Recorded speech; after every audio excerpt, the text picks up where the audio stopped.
अस्सलाम welcome to my channel the medicine bag. तो अब हम देखेंगे, हमने जो हमारा ये फ्लूइड एंड इलेक्ट्रोलाइट बैलेंस था, शॉक था, तो फ्लूइड और इलेक्ट्रोलाइट इम्बैलेंस तो हमने पूरा अपना कवर कर लिया था टॉपिक। अब हम देखेंगे यार शॉक और क्या होता है और उसके हम टाइप्स देखेंगे। जो हमारे 5 टाइप्स हैं शॉक के वो हम अच्छे से देखेंगे, फिर नेक्स्ट लेक्चर में हम पेन देखेंगे, ठीक है। तो पहले अब हम चलते हैं शॉक की तरफ।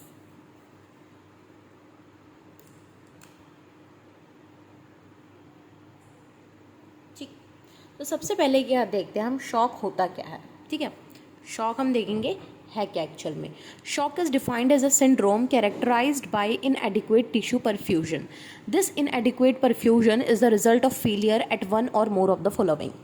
होता क्या है, शॉक है क्या एक्चुअल में, देखो जब आपका टिश्यू को इनएडिक्वेट परफ्यूजन होता है, जब टिश्यूज़ को सही से हमारा क्या होता है, जो ब्लड नहीं मिल पाता है, ठीक है, तो उस वजह से क्या हो जाए, फंक्शनिंग में जो दिक्कत आ रही है वो फेलियर कॉज कर देती है, फेल कर देती है। हार्ट पंप फेलियर हो सकता है, मैसिव हेमरेज हो सकता है, ब्लड लॉस काफ़ी हो सकता है, ठीक है, resistance to arterial blood flow, decreased capacity of the venous bed. तो ये 4 चीज़ें हो सकती हैं आपकी। जो आर्टीरियल ब्लड फ्लो है वहाँ पे ब्लड ना पहुँच सकता है, और ठीक है जो वीनस ब्लड है वहाँ की जो कैपेसिटी है वो क्या हो सकती है, कम हो सकती है। तो ये heart pump failure, massive haemorrhage, ये 4 चीज़ें हो सकती हैं अगर कोई भी पेशेंट को शॉक की कंडीशन में है। शॉक क्या है, shock is a complex problem associated with generalised circulatory inadequacy. वही कि इनएडिक्वेसी है सर्कुलेटरी, ठीक है। तो हमें जो देखने का मिलेगा क्या, डिक्रीज्ड कैपेसिटी देखने को मिलेगी। A patient who is in shock is in a state of circulatory collapse which result in organ damage and death without immediate treatment. इसमें क्या होता है, जो ऑर्गन होता है वो डैमेज हो जाता है और पेशेंट की क्या हो सकती है, डेथ हो सकती है, अगर कोई भी पेशेंट क्या है शॉक की कंडीशन में है। तो अब हम पहले देखेंगे इसकी स्टेजेस क्या क्या होती हैं अब, ठीक है। तो अब मैं अब आपको बताऊंगी यहाँ पे स्टेजेस शॉक की। तो शॉक की अगर हम देखें तो 4 स्टेजेस मेनली 3 स्टेजेस होती है। पहला होता है हमारा कंपनसेटरी, ठीक है, ये नॉन प्रोग्रेसिव स्टेज। दूसरी आती है डीकम्पनसेटेड या प्रोग्रेसिव स्टेज। तीसरी आती है इरिवर्सिबल स्टेज। तो पहली स्टेज में क्या होता है आपका, जो पेशेंट का बीपी होता है वो क्या होता है, नॉर्मल लिमिट में होता है, ठीक है।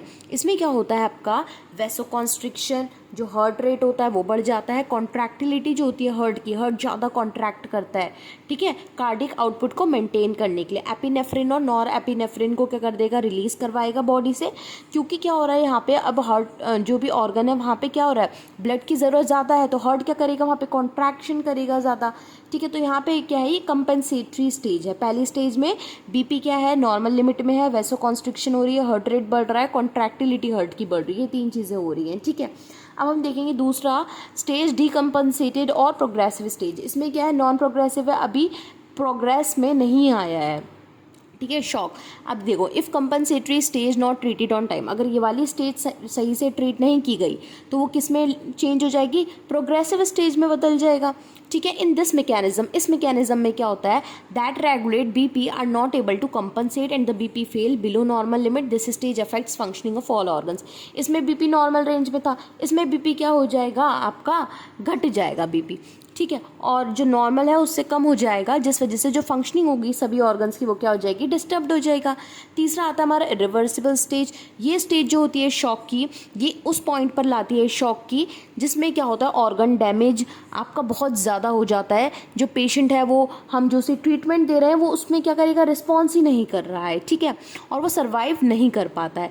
After giving treatment BP remains low, treatment देने के बाद भी क्या हो रहा है, बीपी कम ही है। Renal and liver failure occurs, जो उसका किडनी है, लीवर है, वो क्या हो जाएगा, फेल हो जाएगा, ठीक है। मल्टीपल ऑर्गन डिसफंक्शन, और इसमें बाकी जो ऑर्गन्स है वो भी क्या होने लग जाते हैं आपके, जो उनकी फंक्शनिंग है वो क्या हो जाती है, बिल्कुल बंद हो जाती है इस वाली स्टेज में।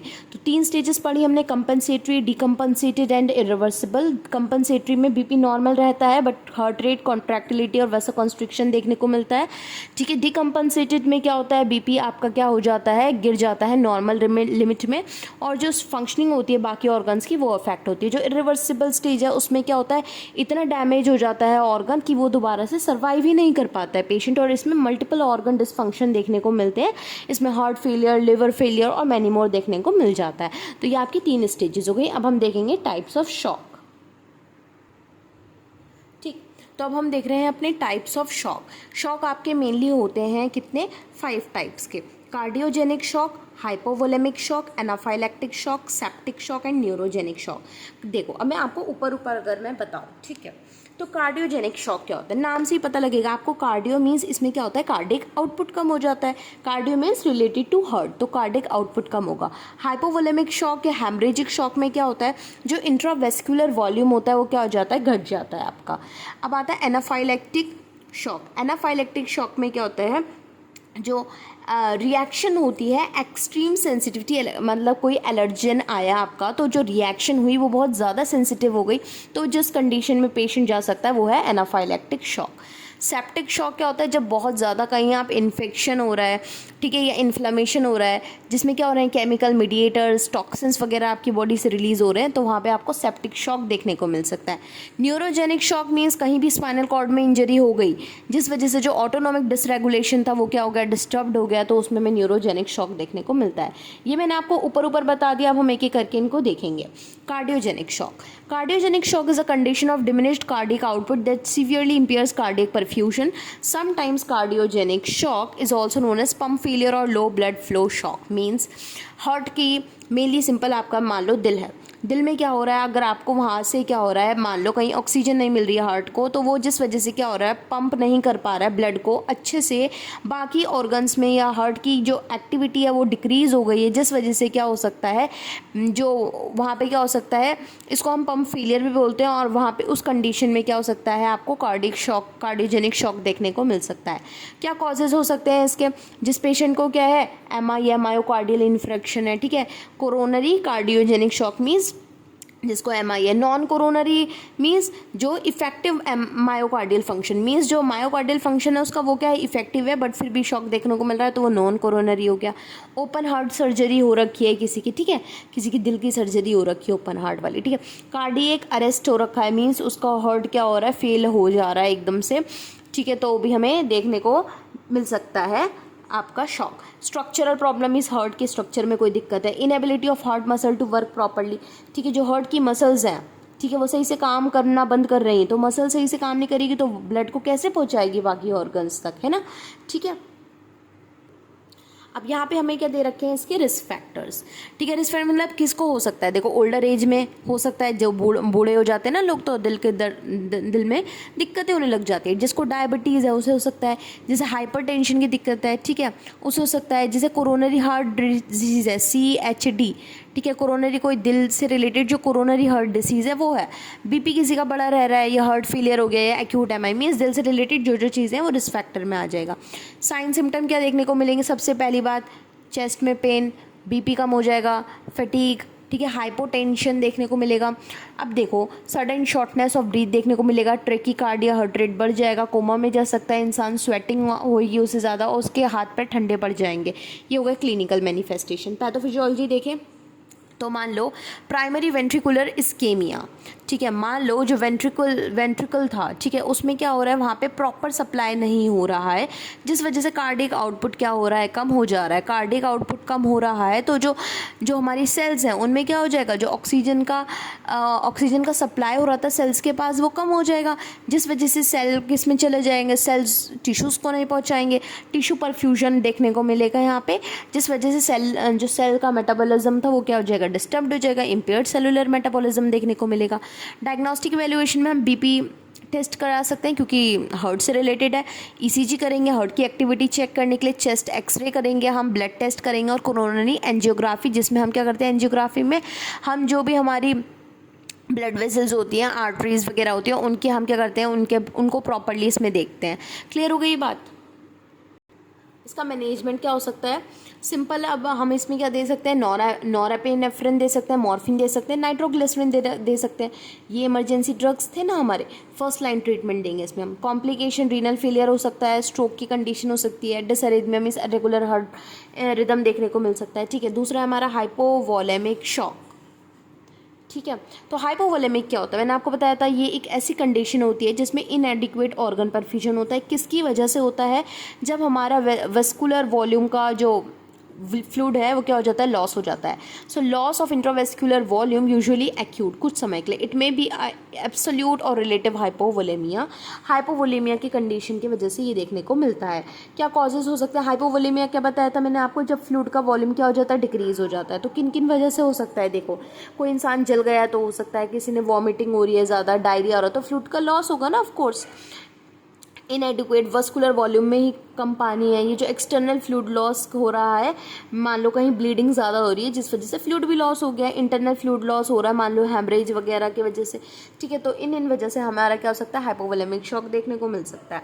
इनकी अगर हम पैथोफिजियोलॉजी देखें, ठीक है, तो पैथोफिजियोलॉजी अगर मैं बताऊँ यहाँ पे आपको, देखते हैं हम इसकी. एब्सोल्यूट हाइपोवोलेमिया, मान लो सर्कुलेटिंग वॉल्यूम आपका क्या हुआ, सिंपल कम हुआ, जिस वजह से क्या हो जाएगा, स्ट्रोक वॉल्यूम कम हो जाएगा.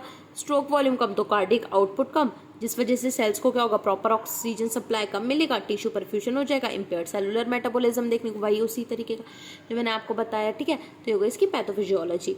अब मैं अगर इसके रिस्क फैक्टर्स देखूँ किनको हो सकता है, जो वॉमिटिंग जिन्हें हो रही है, डायरिया है, या किसी की सर्जरीज हुई है, डायबिटीज इंसिपिडस है, ठीक है, या कोई ट्रॉमा के कंडीशन में है तो उसे देखने को मिल सकता है.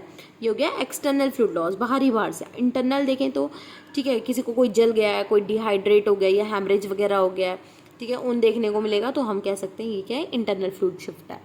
क्या साइन सिम्टम्स देखने को मिलते हैं आपको, ट्रेकिकार्डिया देखने को मिलेगा, ठीक है, ट्रेकिपनिया, हार्ट वो रेस्पिरेटरी रेट क्या हो जाएगा, बढ़ जाएगा, इसमें हार्ट रेट बढ़ जाता है, कोमा में जा सकता है. ठीक है, ओलिगुरिया देखने को मिल सकता है, एंजाइटी हो सकती है पेशेंट को, और बीपी क्या हो सकता है, कम हो सकता है. ये इसके साइन एंड सिम्टम्स हो गए हैं. ठीक है, क्लियर हो रही बात.